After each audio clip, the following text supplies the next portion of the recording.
తర్వాత next most important thing ఇదొక black అయితే ఇందాక మనం అనుకున్నట్టుగా అనుష్క లాంటి ఒక గార్జియస్ పర్సనాలిటీతో నువ్వు లవ్లో పడ్డం was it not a challenge for you keeping her before you? ఆవిడతో లవ్లో పడడం చాలా ఈజీ అండి. అవునా? ఎలా అంటే షీ సో బ్యూటిఫుల్. సో అలా చూస్తుంటే అలా అయిపోద్ది. సో పెద్దగా నేను ఏమంటారు యాక్ట్ చేయాల్సిన అవసరం లేదు. ఓకే, అలా వచ్చేసింది న్యాచురల్గా. అండ్ అది ఒకటైతే జనరల్గానే క్యారెక్టర్ వైజ్గా అందులో అనుష్క గారి వయసు పెద్దది, right? Correct. You're an younger person. అవును. సో ఆ డిస్టింక్షన్ లేదా డిస్పారిటీ ఆఫ్ ఏజ్ అది మైండ్ లో ఉంటున్నప్పుడు ఎట్లా అనిపించింది? కానీ నాకు అసలు అది మైండ్ లో మేడ్ నో డిఫరెన్స్. అసలు మైండ్ లో పడలేదు అది. ఎందుకంటే సినిమాలో కూడా అది పడకూడదు కదా, మైండ్ లో క్యారెక్టర్ కూడా పడలేదు కదా. అవును.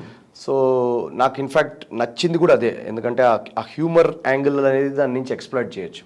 ఏజ్ గ్యాప్ ఉండడం వల్ల మీరు ఇప్పుడు ఆ ఏజ్ గ్యాప్ జోక్స్ చూస్తే కనుక ఆ సిస్టర్ దగ్గర, నర్స్ దగ్గర మీ సిస్టర్ లాగా ఉంది అనడం, పేరెంట్స్ దగ్గర Nick Jonas, Priyanka Chopra, Abhishek, Aishwarya. So ఈ యాంగిల్ నాకు చాలా నచ్చింది. అదే చాలా కొత్తగా చూస్తాను. For you it is all a new thing కదా. నాకు ఏది న్యూ ఉన్నా నేను అట్రాక్ట్ అవుతాను. సో నాకు ఇది స్క్రీన్ మీద జనరల్గా మనం చూడం కదా. జనరల్గా రివర్స్ ఉంటుంది స్క్రీన్ మీద. అవును. అబ్బాయి వయసు ఎక్కువ ఉంటుంది, అమ్మాయి వయసు. ఇది రివర్స్ చేస్తే చాలా బాగుందే అనిపించింది. సో అందుకే నాకు అది ఇంకా ఎక్స్ట్రా ఇంట్రెస్టింగ్ అనిపించింది నాకు ఆ ఏజ్ గ్యాప్ అనే యాంగిల్. అంటే ఇప్పుడు మీరు రియాక్షన్స్ చూస్తే కనుక ఆ సిస్టర్ సీన్ కానీ, నిక్ జోనస్, ప్రియాంక సీన్ కానీ, అవన్నీ అసలు ultimate scenes. I'm telling you know we have thoroughly enjoy. నేను 2 రోజుల్లో 2 సార్లు చూసేసింది చాలా. అండ్ ది ఫిల్మ్లో ఉన్న ఇంకొక మంచి మేజర్ ఛాలెంజ్ ఏంటంటే ఒక అడల్ట్ కంటెంట్ పాయింట్ని క్లీన్గా తీయడం, క్లీన్గా ఫ్యామిలీ అంతా కూర్చుని చూసి ఎంజాయ్ చేసేటట్టుగా. అవును. That is the beauty of that film. That beauty was brought by both of you, నువ్వు అండ్ అనుష్క లాస్ట్ లో. అండ్ అసలు మేజర్ గా సినిమాలో నువ్వు చెప్పిన డైలాగులు ఒకటైతే, అనుష్క మీ ఇంటికి వచ్చి ఆవిడ ఫోటోలు, ఆల్బమ్లు గట్రా అన్ని చూపిస్తున్నప్పుడు ఇప్పుడు ఏం చదువుతున్నాడు, 5th క్లాస్ అంటే 5th అంటే నేను అప్పటికి 10th అంటుంది. మీ మదర్ షాక్ అవుతుంది. అక్కడ అసలు బాగా రిజిస్టర్ అయింది ఆడియన్స్ కి that she's an elder and you're an younger person అని. కరెక్ట్. ఇంకా అక్కడి నుంచి టేకప్ వేరేగా ఉంది సినిమాలో. నేను ఆ సినిమా గురించి నువ్వు scene to scene, short to short, dialogue to dialogue చెప్పమంటే చెప్తాను. That was so impressive. I mean to say అంటే నువ్వు నార్మల్గా you have come from that standup comedies. నేను స్టాండప్ లైట్గా చేశాను లైఫ్లో స్టార్టింగ్లో. ఎక్కడ అంటే 2011లో నేను బాంబేలో 2011-12 ఆ టైంలో నేను బాంబేలో ఆడిషన్స్ చేస్తున్నా యాక్టర్ అవుదామని. ఒక 2 years ఆడిషన్స్ చేశాను, వర్కౌట్ అవ్వట్లేదు. అన్ని ఆడిషన్స్ సెలెక్ట్ అవుతున్నాను, లాస్ట్ 2లో షార్ట్ లిస్ట్ అవుతున్నాను, కానీ ఇంకెవరినో తీసుకుంటున్నారు. సో ఈ 2 yearsలో బాంబేలో ఇంకా ఫ్రస్ట్రేషన్ పీక్స్కి వెళ్ళిపోయింది నాకు. అసలు ఏంది ఇంకా మనకి ఇంకా హీరోగా ఛాన్స్ రాదు, ఇంకా యాక్టర్గా ఛాన్స్ రాదన్న జోన్లోకి వెళ్ళిపోయా. అయితే ఈ ఆడిషన్స్ ఎలా ఉంటాయంటే బాంబేలో ప్రపంచవ్యాప్తంగా అందరూ బాలీవుడ్లో హీరోలు అవుదామని మొత్తం ఇండియా మొత్తంలో వస్తారు. మన హైదరాబాద్లో ఒక 100 మంది వస్తే బాంబేలో ఒక 10,000 మంది వస్తారు. 10 to 20 times ఎక్కువ కాంపిటీషన్. ఎందుకంటే అట్లీస్ట్ 2012 ఆ టైంలో అంత కాంపిటీషన్ ఉండేది. సో ఒక రూమ్లోకి వెళ్తే ఇంత సైజ్ రూమ్ ఉంటుంది, ఒక 500 people ఉంటారు. Delhi, Punjab, Chandigarh, Haryana, Uttar Pradesh, north belt, south belt నుంచి తక్కువ హిందీ వచ్చిన వాళ్ళు వస్తారు. అది కాకుండా మళ్ళీ ఎన్ఆర్ఐస్ బయట నుంచి ఎవరైతే బాలీవుడ్లో హీరో అవుదామని అనుకుంటున్నారు వీళ్ళందరూ ఏంటి ఫుల్ నాకు ఎక్కడ అంటే మన 6 ప్యాక్లు వేసుకొని ఇంతతో పెట్టి చాలా నాకు రిజెక్షన్స్లో చాలా వియర్డ్ రీజన్స్ చెప్పేవాళ్ళు అనమాట. నాకు అర్థమయ్యే కాదు. ఫస్ట్ ఒకసారి వెళ్ళినప్పుడు బయట నుంచే వాడు నాట్ ఫిట్ అన్నాడు. నేను ఆప్కా నాట్ ఫిట్ అంటే నాకు అర్థం కాలేదు. ఫిట్ నేను బాగానే ఉంది కదా ఫిట్నెస్. నాకు అప్పటికి పొద్దున్న 1 hour రన్నింగ్ అలవాటు ఉండింది. సో నేను వాడికి చెప్తున్నా జెన్యూన్గా, లైక్ నేను మే సుబహ్ 1 घंटा భాగతా హూ మే, ఐఎమ్ వెరీ ఫిట్. ఇది నో నాట్ ఫిట్ అంటే అది కాదు, వాడికి 6 pack ఇది ఒక క్రైటీరియా ఉంది. అండ్ దెన్ చాలామంది లైట్ స్కిన్, అప్ స్కిన్ లైట్నింగ్ కరికే అయ్యా అని చెప్పారు. ఇలాంటి డైరెక్ట్ ఓపెన్ మొహం మీద చెప్తారు. సో ఈ ఆడిషన్స్లో వీళ్ళు ఇచ్చే రీజన్స్, ఆడిషన్ ప్రాసెస్, ఒక రూమ్లో 500 ఇంత సైజ్ రూమ్లో 500 పీపుల్ అంటే మీరు ఎంత కేయాటిక్గా ఉంటుందో ఆలోచించండి. అబ్బో. అదొక పెద్ద సర్కస్ అది.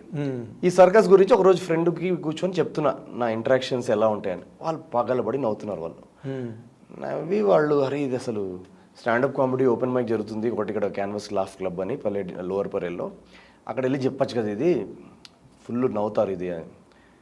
ఓపెన్ మైక్ అంటే నాకు అప్పటికి ఏం తెలియదు. అది సేమ్ సినిమాలో క్యారెక్టర్ ఎలా అయితే ఓపెన్ మైక్ అని చెప్తాడో ఎగ్జాక్ట్లీ. నేను వెళ్ళి మాల్లో పోస్టర్ చూసా, ఇలా క్యాన్వస్ లాఫ్ క్లబ్ పోస్టర్ జరుగుతుంటే వెళ్ళి యాజ్ ఇట్ ఈస్ ఈ ఆడిషన్ స్ట్రగుల్ ఒక 5 minute బిట్ చేశా అక్కడ. ఆ ఓపెన్ మైక్లో 11-12 పీపుల్ పార్టిసిపేట్ చేశారు. దాంట్లో నేను ఫస్ట్ వచ్చాను అనమాట. అయితే ఆ ఓపెన్ మైక్లో అప్పుడే యూట్యూబ్లో ఛానల్ ఒకటి స్టార్ట్ చేసి ఫన్నీ వీడియోస్ చేద్దామని ఏఐవి అన్న ఒక ఛానల్లో వీళ్ళు చూస్తున్నారు అనమాట ఓపెన్ మైక్. అప్పుడు ఓకే, వాళ్ళు చూసి నన్ను రైటర్గా జాయిన్ అవ్వమని పిలవడం జరిగింది. చేస్తే అక్కడ వాళ్ళకి రైటింగ్ ఇంటర్న్గా జాయిన్ అయ్యి వాళ్ళతో వీడియోస్ రాసి ఆ వీడియోస్ యాక్ట్ చేసి ఆ వీడియోస్ వైరల్ అయ్యి అలా ఆ జర్నీ స్టార్ట్ అయింది. ఆ వీడియోస్ వైరల్ అవ్వడం వల్ల నాకు ఏజెంట్లు నోటీస్ అయ్యాను. ఏజెంట్ డైరెక్టర్ నన్ను అప్రోచ్ అయ్యాడు. ఓకే. సో ఇదంతా యాక్చువల్గా ఆ స్టాండప్ కామెడీ ఓపెన్ మైక్ నుంచి స్టార్ట్ అయింది మొత్తం జర్నీ యాక్చువల్గా చెప్పాలంటే. సో రివర్స్గా తిరిగి చూస్తే ఇప్పుడు మొత్తం సర్కిల్లో మళ్ళీ నేను స్టాండప్ కమెడియన్గా చేయడం అనేది ఒక ఫుల్ సర్కిల్ తిరిగి వచ్చింది ఆ జర్నీ అంతా. ఎగ్జాక్ట్లీ. మధ్యలో ఒక 10-12 years ఉందా? ఈజీగా. More than that. ఎస్, ఈజీగా. సో ఆ 10 years ఆ ఓపెన్ మైక్కి ఇప్పటికి, సో ఈరోజు యాజ్ అ స్టాండప్ కమెడీ చేయడం అప్పటికి నాకు ఇంకా అంత ఫుల్ ఫ్లెజ్డ్గా చేయలేదు నేను.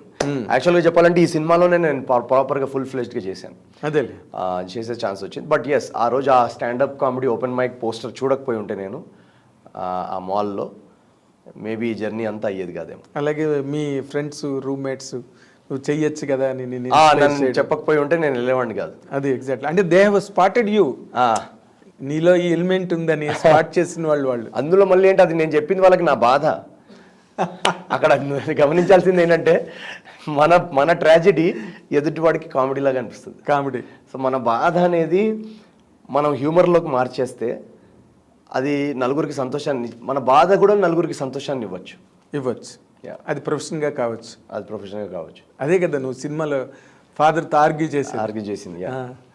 ఇది కూడా ఒక ప్రొఫెషన్ అన్న, దీనిలో కూడా సంపాదించవచ్చు 100%. అయ్యో, ఇప్పుడు స్టాండప్ అనేది హ్యూజ్ ప్రొఫెషన్ ఇండియాలో. అది సినిమాలో కేవలం నీకు, మీ ఫాదర్కి, మురళీ శర్మ గారికి ఉన్న డైలాగ్ కాదు. That is a dialogue to the society. అవును. Tomorrow lot many boys can impress upon their parents citing the example of your film. That way you helped the new generation. Or maybe I pissed off a lot of fathers. ఇప్పుడు తండ్రులు అందరూ మీ మూలాన్ని మా అబ్బాయి నన్ను ఎదురు తిరుగుతున్నాడని కూడా అనొచ్చు. చచ్చినాడు నీ వల్ల మా పిల్లలు హాయిగా వాడు సాఫ్ట్వేర్ ఇంజనీర్ కదా వెళ్తుంటే ఈ అనవసరంగా ఈ సినిమా చూసి ఇప్పుడు పాడేయడని. ఎందుకంటే నువ్వు ఇంకో రకంగా కూడా రెచ్చగొట్టావు దాంట్లో. అదేంటి వెంటనే మీరు ఇలాగ వచ్చేస్తే ఎలాగా 5 ఏళ్ళు ఇంజనీరింగ్ చదవాలి. అది రియల్ లైఫ్. మన ఫ్రస్ట్రేషన్ చూసి పేరెంట్స్ కళ్ళల్లో ఆనందం అని ఆ డైలాగులన్నీ ఎంతలాగా ఓన్ చేసుకున్నారంటే youth, that can be noticed in social media. అసలు ఆ డైలాగులకి ఎంత ఎంత వైడ్ స్ప్రెడ్ అపీల్ వచ్చిందంటే, అంటే that is what exactly happening in the society. అంతే కదా, అదే కదండి ప్రాసెస్. అది సేమ్ ఆల్మోస్ట్ ఎవ్రీ ఇంట్లో అదే ప్రాసెస్. సో అందుకే కనెక్ట్ అయినట్టున్నారు. ఇంజనీరింగ్ అంటేనే అదే 100% కదా. నాకు ఇక్కడ ఇప్పుడు నువ్వు చెప్తున్న దాంట్లో ఒక డౌట్ వచ్చింది. నువ్వు తెలుగు కుర్రాడు అయ్యి తెలుగు ఇండస్ట్రీని వదిలేసి అసలు బాంబే వెళ్ళి అక్కడ ఆడిషన్స్ ఇవ్వడానికి, అక్కడ నువ్వు స్ట్రగుల్ అవ్వడానికి, ఇంత చిన్న గదిలో 500 మంది మధ్యలో నువ్వు నిలబడడానికి, అసలు what is the apparent reason for that? ఇక్కడ ఆడిషన్స్ వర్కౌట్ అవ్వట్లేవని. ఇక్కడ నేను చాలా ట్రయల్స్ చేశా. సో నాకు ఎక్కడ షార్ట్ లిస్ట్ అవ్వడం కానీ ఛాన్స్ పెద్దగా రాలేదు. సో ఫైనల్గా నేను యాక్చువల్గా అప్పుడు ఏంటంటే నేను నాటకాలు చేస్తాను. నేను స్టేజ్ నుంచి యాక్చువల్గా నా బ్యాక్గ్రౌండ్. ఓకే. సో నేను కాలేజ్లో స్టేజ్ ప్లేస్ చేసేవాడిని అండ్ అక్కడ హిందీ నాటకాలు చేసేవాళ్ళం మేము. You are from basically? Okay. But ఇక్కడ హిందీ నా ఇంజనీరింగ్ కాలేజ్లో నేను హిందీ నాటకాలు అంటే నాకు చిన్నప్పటి నుంచి నేను హిందీ నాటకాలు చదవడం, హిందీ పోయట్రీ రాయడం ఇవన్నీ అలవాటు నాకు. ప్రేమ్చంద్ గారి బుక్స్ చదవడం, కఫన్, హబీబ్, తన్వీర్ వీళ్ళందరూ. కఫన్ చదివావా? కఫన్ చదవలేదు, బట్ ఆయన ప్లేస్ అవి చదవడం. సో నేను పనిచేసే థియేటర్ గ్రూప్ రాజేష్ గారు అని మా గురువు గారు ఉండేవాళ్ళు థియేటర్లో, సో మా కాలేజ్లో. సో మాకు అక్కడ భారత్ భవన్ అని ఒక theatre play college NIT Bhopal. Okay, NIT Bhopal. Okay. So అక్కడ నేను బ్యాక్ స్టేజ్ పనిచేసేవాడిని ఆ థియేటర్ గ్రూప్ తోటి. ఓకే. సో అంటే పెద్దగా క్యారెక్టర్ స్టార్టింగ్లో ఇవ్వలేదు కానీ బట్ ప్లే అదంతా మొత్తం ప్రాసెస్ తెలుసు నాకు. స్క్రిప్టింగ్, రిహర్సల్స్ ఎలా జరుగుతాయి. బ్యాక్ స్క్రీన్ అంటే డైరెక్ట్ లాగడం. బ్యాక్ స్క్రీన్ అంటే ఇప్పుడు ఫర్ ఎగ్జాంపుల్ యాక్టర్స్ వచ్చారు, వాళ్ళకి అందరికీ స్క్రిప్ట్ కాపీస్ ఇవ్వడం. ఇప్పుడు రిహర్సల్లో ఎవరైనా యాక్టర్ రాకపోతే వాడి ప్లేస్లో నేను నుంచొని చదవడం, ఇలాంటివన్నీ. సో నేను ఏం చేసేవాడిని అంటే ఎవరన్నా యాక్టర్ రాకూడదు అనుకునేవాడిని. సో దట్ వాడి ప్లేస్లో నాకు ఆ క్యారెక్టర్ ఛాన్స్ వస్తే నేను బాగా దాన్ని మాడ్యులేషన్ చేసి చదివితే రేపు అట్రాక్ట్ అవుతారు, రేపు ప్లేలో డైరెక్టర్ నాకు ఛాన్స్ ఇస్తాడేమో అని. సో అలాంటివి చేయడం బ్యాక్ స్టేజ్లో. సో దానిలో నాకు ఏంటంటే ఆ మొత్తం థియేటర్ ప్రాసెస్ అనేది చాలా ప్రేమలో పడిపోయాను నేను. సో నేను ఇన్ఫ్యాక్ట్ నేను 10th ఉన్నప్పుడే నేషనల్ స్కూల్ ఆఫ్ డ్రామా అని ఒక ప్లేస్ ఉందని కనుక్కొని దాని ఫామ్, అప్లికేషన్ అన్నీ తెప్పించుకున్నాను. అక్కడికి వెళ్ళి డ్రామాటిక్స్లో 2 years. అంటే నాకు ముందు నుంచే ఇంకా క్లియర్. ఓకే. నేను 5th, 6th క్లాస్ నుంచి నాకు ఇంకా వేరే గోలే లేదు లైఫ్లో, ఇది ఒకటే గోల్. బట్ నువ్వు కూడా ఇంజనీరింగ్ చేయాల్సి వచ్చింది, అదే కదండి ప్రాసెస్.